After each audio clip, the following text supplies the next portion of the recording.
প্রিয় দর্শক, অনেকদিন পর আবারও শুরু হলো ডাকবাক্স। ডাকবাক্স মূলত আপনাদের কথাগুলোর উত্তর আমরা দিয়ে থাকি এবং আজকে একটু ভিন্নভাবে, এখন থেকে একটু ভিন্নভাবে উপস্থাপন করব ডাকবাক্স। মূলত আপনাদের বিভিন্ন রকম কোয়ারি এবং কিছু কৌতূহলপূর্ণ প্রশ্ন, পাশাপাশি ফেসবুক এবং ইউটিউবে যারা কন্টেন্ট ক্রিয়েট করছেন তাদের কিছু পরামর্শ নিয়ে আজকে ডাকবাক্সটা সাজিয়েছি এবং প্রশ্নগুলো সম্পাদনা করে কিছুটা প্রশ্নগুলো বলবে তৌফিক। একেবারে কোলাহলের পেছনে মানুষ, একদম ক্যামেরার সামনে আসতে চায় না, আজকে জোর জবরদস্তি করে নিয়ে আসছি। সো তৌফিক, প্রশ্ন থেকে শুরু করি। প্রথম প্রশ্ন কি? প্রথম প্রশ্ন হচ্ছে, ভাইয়া ইউটিউবে অনেক সফল হবার উপায় অনেক ভিডিও দেখি, অথচ তাদের নিজেদের ভিডিও ক্যারিয়ারও খুব অল্প, তাই খুবই কনফিউজ হয়ে যাই। আপনারা দীর্ঘদিন ধরে কন্টেন্ট ক্রিয়েটর হিসেবে কাজ করছেন, এই ব্যাপারে আপনার পরামর্শ কি? এটা খুবই গুরুত্বপূর্ণ একটা বিষয়। সে দেখবেন যে ইউটিউব, ফেসবুকে নানান ধরনের চমকদার থাম্বনেল এবং কন্টেন্ট আছে যে এই করলে ইউটিউবে বাম্পার সফলতা, অমুক তমুক, মানে খুবই চটকদার হেডলাইন। এবং এইটা একটা ফাঁদ। মূলত দেখবেন যে তাদের সাবস্ক্রিপশন হয়তো 1500 বা 1200 এবং তারা নিজেরাও স্ট্রাগলার ক্রিয়েটর। এই স্ট্রাগলার ক্রিয়েটরদের মূলত মূল ফান্ডা থাকে যে কোনোভাবে আপনাকে একটা ক্লিক বেটের ভিতরে ঢোকানো, তা ক্লিক করবেন এবং তার ভিউ বাড়বে। আপনি যদি ইউটিউবে সফল হতে চান এবং যদি সত্যিকার অর্থেই কাজ করতে চান, তাহলে ইউটিউব অ্যালগরিদম, এআই আছে, চ্যাট জিপিটি আছে, ইভেন ইউটিউবের নানান রকম কমিউনিটিতে অনেক রকম পোস্ট থাকে, ইউটিউবের নিজস্ব কিছু ইউটিউব চ্যানেলও রয়েছে। সেই সব পরামর্শগুলো নেবেন এবং গুগল ট্রান্সলেট যেহেতু আছে, সুতরাং ইংরেজি থেকে বাংলায় আপনাদের ভাষায় অনুবাদ করে সেটা বোঝা খুব একটা কঠিন না, তাই এই ফাঁদে পা দেবেন না। আমার দ্বিতীয় প্রশ্ন হচ্ছে, ভিডিও পোস্টের ক্ষেত্রে সফলতার মূল মন্ত্র কি?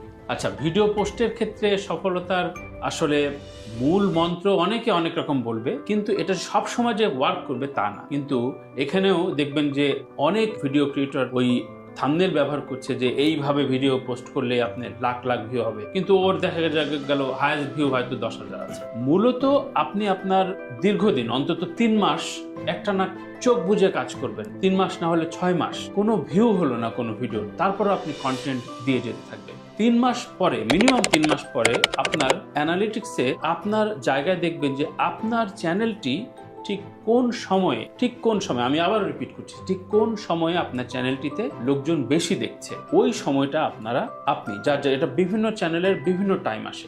আপনার চ্যানেলটি যদি আপনার চ্যানেলটি ক্যাটাগরাইজড হয়, অর্থাৎ ক্যাটাগরাইজড আমি সংক্ষেপে বলি, সেটা হচ্ছে আপনি রান্নার ভিডিও দিলেন, সুতরাং রান্নার ভিডিওগুলো যদি একই রকম রান্নার ভিডিও দেন, কিংবা ভ্রমণ, কিংবা টক শো, পডকাস্ট, কিংবা টেকনোলজির, সুতরাং আপনার চ্যানেলের ওই অ্যানালিটিক্স দেখে আপনি ঠিক করবেন যে লেখা থাকলো 6টা থেকে 8টা, ওটা একদম গ্রাফ সহ দেখায় দেয় 6টা থেকে 8টা, কিংবা কারোটা বিকেল 3টা থেকে 5টা, ওই সময় আপনি পরবর্তী ভিডিওগুলো রেগুলার পোস্ট করতে থাকবেন। অবশ্যই নিয়মিত পোস্ট করতেই হবে। ভাইয়া, অনেকেই একটি কমন অভিযোগ তোলেন, আমরা কেন বড় বড় ইন্টারভিউগুলো খণ্ডিত আকারে প্রকাশ করি? হ্যাঁ, এটার জন্য বোধহয় আমরা কোলাহল সবাই দায়ী।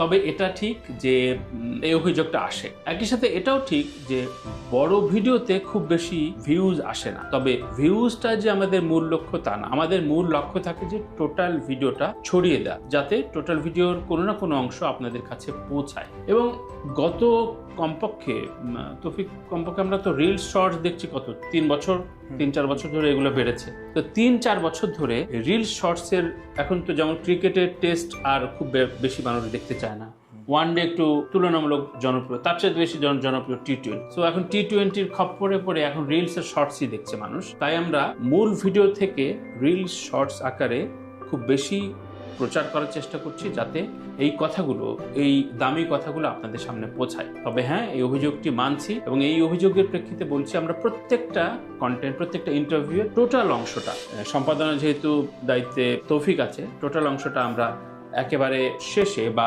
কমপক্ষে 1 মাস পরে হলেও সেটি টোটাল ভিডিওটা আমরা প্রকাশ করছি। ধন্যবাদ। ফেসবুকে মনিটাইজেশনের কারণেই কি এখন এত মিস ইনফরমেশনের ছড়াছড়ি? আপনার কি মনে হয়? এটা 2 ধরনের উত্তরই দেওয়া যায়। খুবই গুরুত্বপূর্ণ একটা প্রশ্ন করেছেন। মানে অন্তত প্রোফাইল মনিটাইজ হবার পরে দেখবেন যে কেউ অনেক শাই ফিল করে, ফেসবুকে আসে না। সেই রকম বন্ধুটিরও আমি দেখেছি যে ভাত খাওয়ার ছবি দিবে, রিক্সা ওঠার ছবি দিবে, অর্থাৎ ওই যে একটা ডলারের তাড়না। সুতরাং এই ডলারের তাড়না থেকে সমস্ত মিডিয়াগুলো ফটোকার্ড বিক্রি করা শুরু করেছে। ফটোকার্ড নিশ্চয় বুঝতে পেরেছেন যে একটা ছবি দিয়ে ছোট্ট একটা হেডলাইন দেওয়া হলো এবং লেখা থাকলো যে লিঙ্ক ক্লিক করুন কমেন্টে। এই ফটোকার্ড কার্ডের দৌড়টা অনেক সময় না, ম্যাক্সিমাম টাইমে ওই তাড়িত করে যে কোনোভাবে আমি ঢুকাই। মানে দেখা গেল যে আজকে যেমন আমি একটা ভিডিও দেখলাম যে আসিফ আকবর বা বিগত উপদেষ্টা আসিফ মাহমুদ, যদি আসিফ মাহফুজ বোধ হয়, হোয়াট এভার ইজ, আসিফ উপদেষ্টা আসিফ নামটা খুব ট্রেন্ডি। দেখলাম যে একটা হেডলাইন করেছে একটি চ্যানেল ফটো কার্ডে যে অমুক মন্ত্রণালয়ে নতুন উপদেষ্টা হিসাবে যোগ দিলেন আসিফ। আমি সাথে সাথে ক্লিক করলাম, কারণ এই আসিফ শব্দটা কোন আসিফ আকবর জয়েন করলো।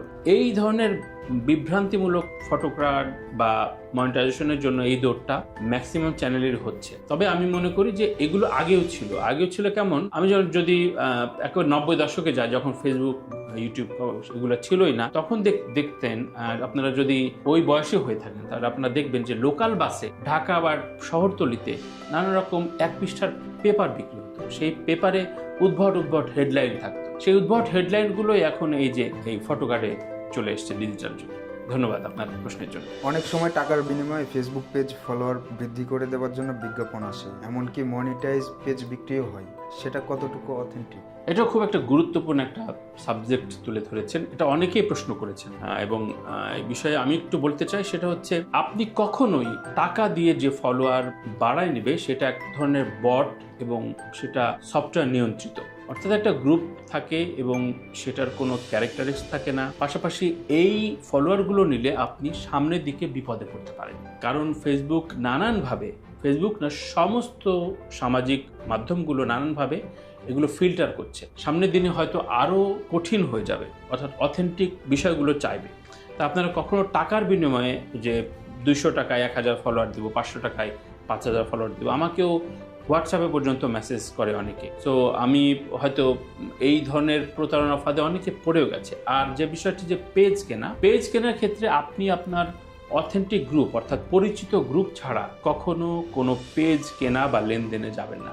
আমি আরেকটু ভাঙিয়ে বলি, সেটা হচ্ছে, ধরা যাক আপনি কাজ করেন টেক ভিডিও নিয়ে, মোবাইল আসলো বা কোনো পিসির কোনো কিছু র্যাম বা নতুন কি কিনবেন, নতুন ক্যামেরা কিনবেন, সেগুলো নিয়ে আপনি কাজ করেন। এখন আপনি একটা পেজ কিনলেন, সেই পেজটি মূলত গ্রামে যারা ওই ফুটবল খেলে বা নানা রকম বাজারে হেঁটে বেড়ায়, সেসব সেই ফানি ভিডিও আপনি 2 লাখ ফলোয়ার সহ কিনলেন, ধরা যাক 30,000 টাকা দিয়ে কিনলেন। আপনি এরপরে টেক ভিডিওই তো দিবেন। সুতরাং এই সাবজেক্টে মিল না হলে আপনি ওই 2 লাখ ফলোয়ার যেভাবেই সে করেছে, সেই ফলোয়ারটা কিন্তু ওই গ্রামের ওই সব ভিডিও দেখে ওই দর্শকগুলো করেছে। তাই এইগুলো কনফ্লিক্ট করবে। দেখা গেল আপনি কিনেছেন মনিটাইজ চ্যানেল, কিন্তু আপনি আপনার ভিডিওতে কোনো রকম ভিউজ পাচ্ছেন না।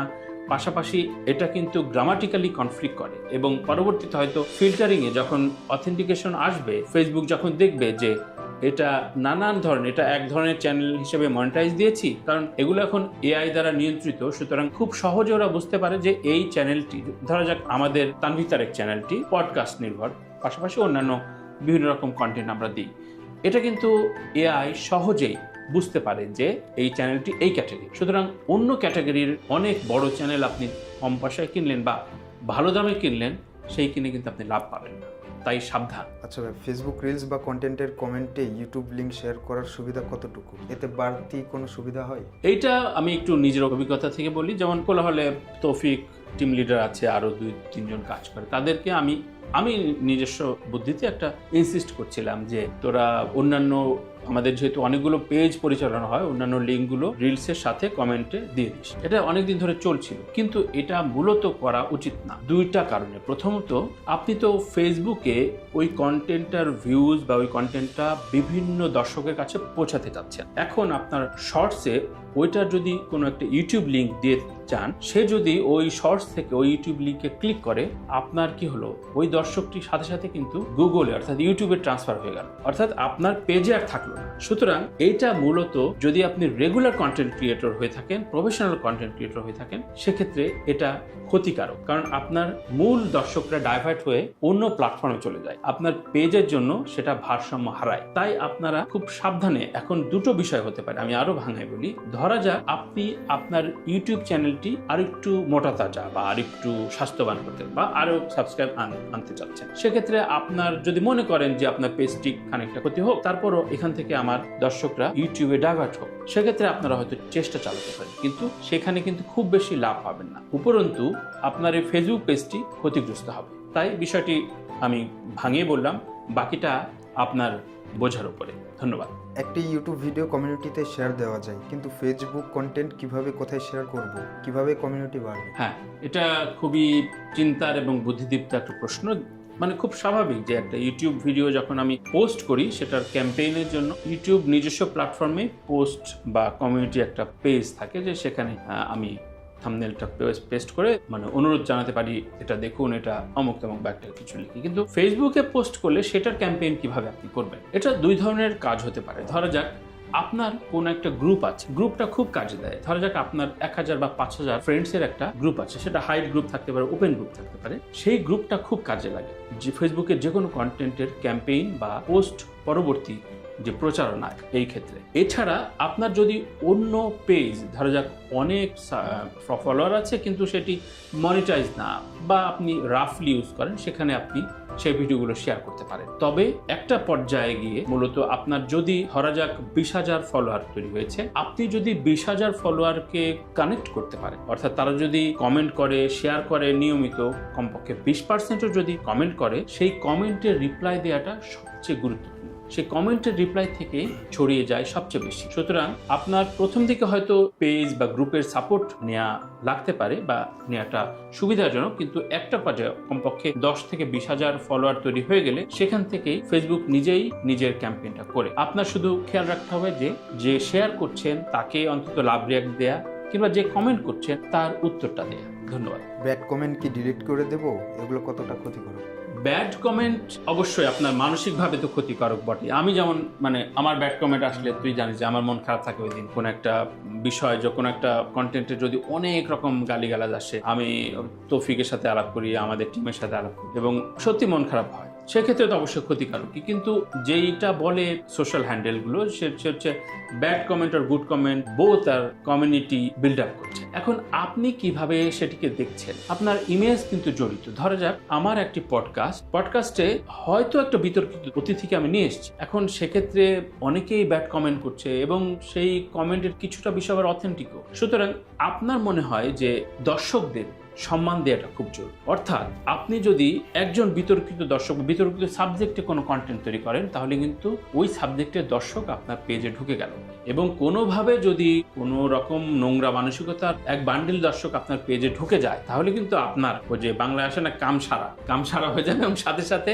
বিভিন্ন রকম আপনার ভালো কন্টেন্ট দিচ্ছেন, সেখানেও আপনার ব্যাড কমেন্ট দেওয়া শুরু করবে। তাই ব্যাড কমেন্ট ক্ষতিকারক না, কিন্তু এটাকে খুব সচেতনভাবে হ্যান্ডেল করাটা খুব জরুরি। ধন্যবাদ। শেষ প্রশ্ন হচ্ছে, এখন হঠাৎই পেজ উধাও হয়ে যায় কিংবা পেজ থেকে মনিটাইজেশন চলে যায়, এর কি কোনো সমাধান রয়েছে?